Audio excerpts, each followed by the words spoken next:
عسلامة الناس الكل، فيديو جديد اليوم معانا ان شاء الله هنعملوه مع بعضنا.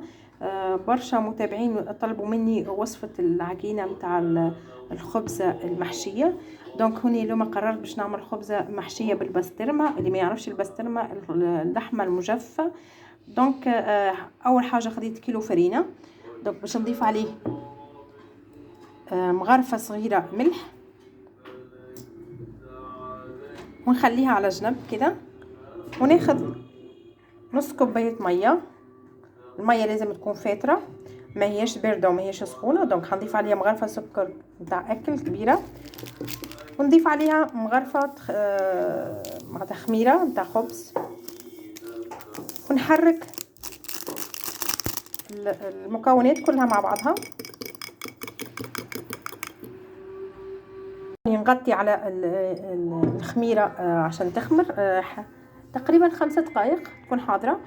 دونك هنا خديت الخميره بتاعنا والملح. هوني باش نزيدوها الابيض نتاع البيضه، والصفار نحتفظوا به بعدين عشان ندهن به الخبزه بتاعتنا. 3 مغارف زيت، لو عندك زيت نباتي اوكي، لو عندك زيت زيتون اوكي، الاثنين يمشي. دونك هوني باش نضيف الخميره بتاعتنا بعد ما خمرت، نضيفها للدقيق او الفرينه. دونك نحاول نخلط بيدي، مش تحتاج مني برشا وقت زي ما قلنا. جوست معناتها نخلط المكونات ببعضها ونلم العجينه. العجينه بتاعنا حضرت، بسم الله ما شاء الله، توصل معاكم بالشكل هذا. معناتها دقيقتين 3 تخدمها وتلمها كلها مع بعضها، توصلها للشكل هذايا، وتخليها تغطيها بقماش نظيف. تمام، نص ساعه في مكان يكون دافي عشان الطقس بارد، بحكم الطقس بارد. دونك وبعدين تخرجها تشتغل بها. بالنسبه للحشوه بتاعنا، هوني حضرت طماطم مخصوصه جويده، فلفل اخضر مخصوص جويد، ما كثرتش الفلفل عشان عندي الفلفل كله سبايسي. دونك زيتون اخضر مخصوص جويد، وخليت الروندلات هذوما دوائر كده، خليتهم عشان نزين بهم بعدين العيش من فوق او الخبزه. هنا هذه هي اللحمه المجففه او البسطرمه. دونك شايفين شكلها ولونها وريحتها، بسم الله ما شاء الله. هوني خديت الهريسه بتاعي بتبيع، يعني ما استغنيش عليها في العيش.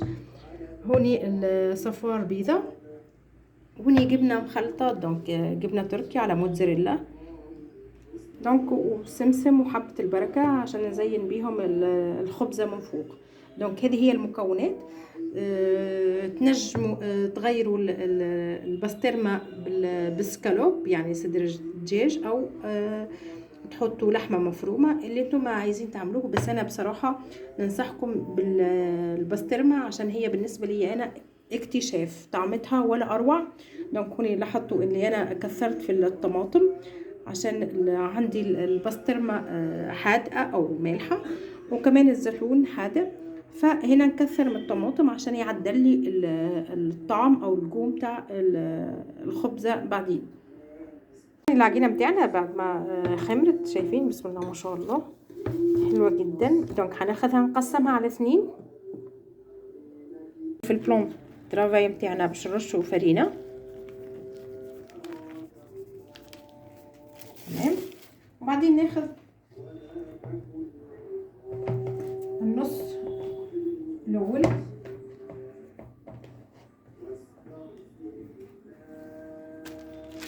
ونفتحه بالقلقال. هذا النص الاول بعد ما حليناه بالقلقال هنحطه في الساق او البلاتو اللي باش ندخله الفرن، ونكمل نفتحها بيدي. سهله جدا، فتح معاك سهله جدا.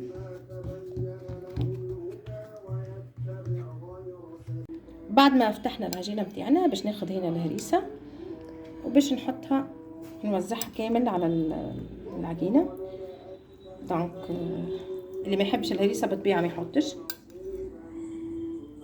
حطينا الهريسه.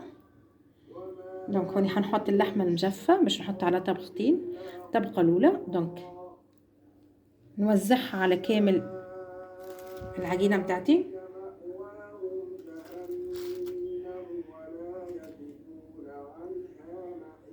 بعد ما حطينا البسطرمه هنرش الطماطم.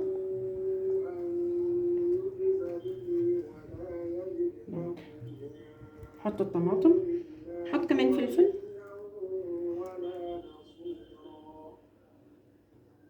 زيتون،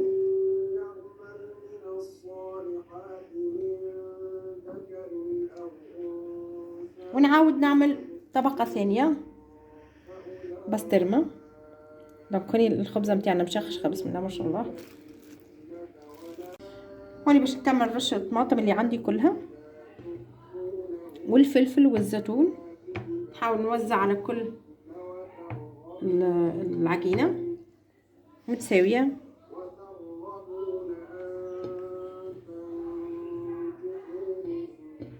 وبعدين هناخذ الجبنة بتاعتي ونعبيها بالجبنة من فوق بالطريقة هذه.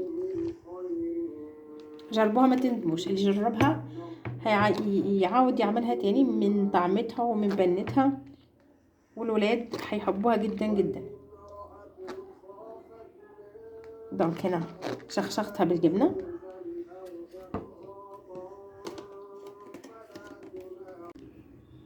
هوني جبت نص العجينة التاني، فتحته بالقلقال، حطيته فوق العجينة بتاعتي، وهنا نحاول نقفل على الجناب كده، نتك عليها شوية عشان العجينة ما تتفتحش معاك، وبعدين نكمل نفتحها كده بيدي على كبر الصاج. هوني اخذنا صفار بيضة وحطينا عليها شوية خل ابيض. دونك ونحط نحاول اني ندهن بها العجينة كلها بالشكل هذيا. دونك هوني كملنا دهناها كلها من فوق. ناخذ شوكة نحاول نحل كده بها العجينة كلها من فوق. اخر مرحلة ناخذ السمسم حبة البركة نرشهم من فوق، يعطيو طعم للخبز تحفة تحفة، يفوحوا الخبزة متاعنا بطريقة حلوة جدا. دونك نحط على الخبزة كلها، وما ننساوش زيادة في الاخر الروندلات متاع الزيتون او الدوائر متاع الزيتون كمان نزين بيها الخبزة متاعي. دونك هنحطها هوني بالشكل هذا فوق العجينة، تزينوها بالشكل اللي انتم عايزينه. دونك وهكا تكون حاضرة باش تدخلوها للفرن على درجة 180 درجة، وتخليوها ربع ساعة تقريبا من تحت وربع ساعة من فوق.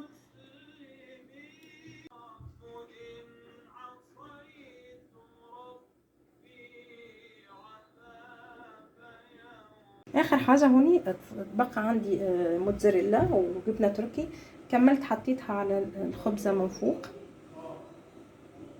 دونك ده احلى صورة ممكن تشوفوها. خبزتنا حضرت بسم الله ما شاء الله، لونها وريحتها خرافة، شايفين تبارك الرحمن. دونك جربوها البنات، احلى ما تاكل، تغنيكم على اكل الشارع والسندويتشات الشارع، تاكلوا حاجه نظيفه، حاجه عاملينها بيديكم، والعيال تحبها كتير. ريحتها واللون والشكل، الصوره بطبيعتها تنطق وحدها، مش محتاجه نقول عليها اي كلمه اخرى. نسيت الخبزه بتاعنا وخرجت مرسوات منها، هذا من المرسوات بتاعنا. هنحاول نحل هنا المرسو ونشوف الشكل بسم الله ما شاء الله. طعمة البسطرمة فيها خرافة خرافة خرافة. دونك هذا الشكل بتاعها. دونك نذكركم اللي احنا عملنا خبزة محشية تونسية، عملنا فيها بسطرمة او لحم مجفف، زيتون وجبنة تركي وموتزاريلا، فلفل اخضر وطماطم. وفوحنا الخبزة متاعنا